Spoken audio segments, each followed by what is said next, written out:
We're probably short about 200,000 buyers compared to this point of last year, and we may end up the year about 300,000 buyers short.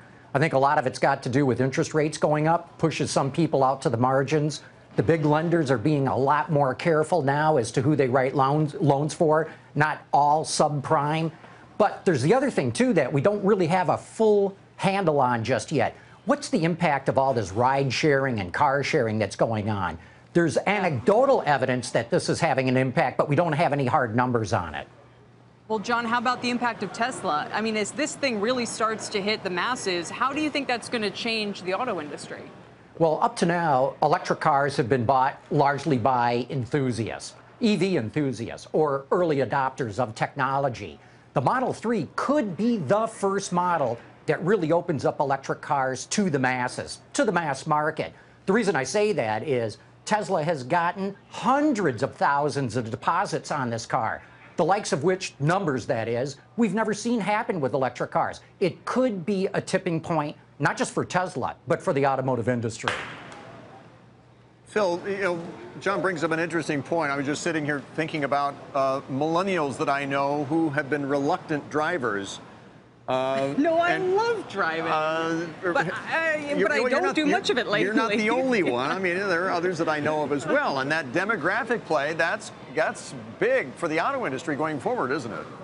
It is. And John talks about the impact of ride sharing, car sharing, how much of that going to curtail auto sales in the future. Look, we're not going to see sales drop off down to 10 million or 9.5 million like we saw when we had the recession. That's not happening. You will see a gradual slowdown. Almost everybody agrees the forecasts call for a slowdown, perhaps as low as maybe the mid 15 million range, somewhere around there in a couple of years. But overall, you're still looking at strong profits for the automakers, relatively speaking, and sales that are relatively robust.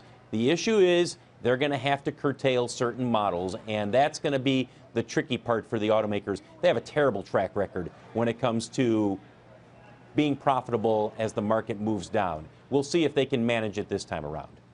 Yeah, and that's what makes Tesla's entry as this is all happening so interesting. But John, you say you know, maybe we should take a step back and acknowledge that they're trying to do something pretty unique here, that Tesla's going to be trying to ramp up production in a way that even a seasoned car company you say can't meet.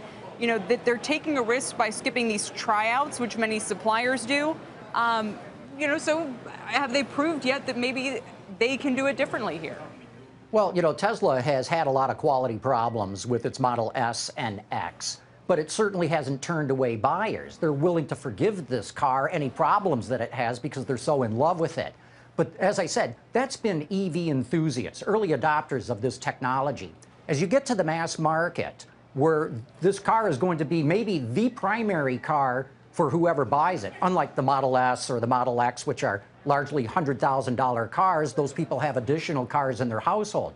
So if they have any quality problems with this, it could be a real black eye for the company. And you're right, they're skipping what in the industry they call tryouts of automated equipment. So when you build assembly equipment at the supplier plant, you want to assemble it within that supplier facility, cycle it, make sure everything's running right, then you ship that equipment to the automaker. Tesla's skipping all that in a race to get this car out faster. It's a risk. Obviously, they've decided it's a calculated risk.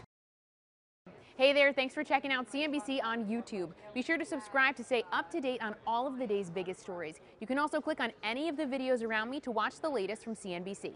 Thanks for watching.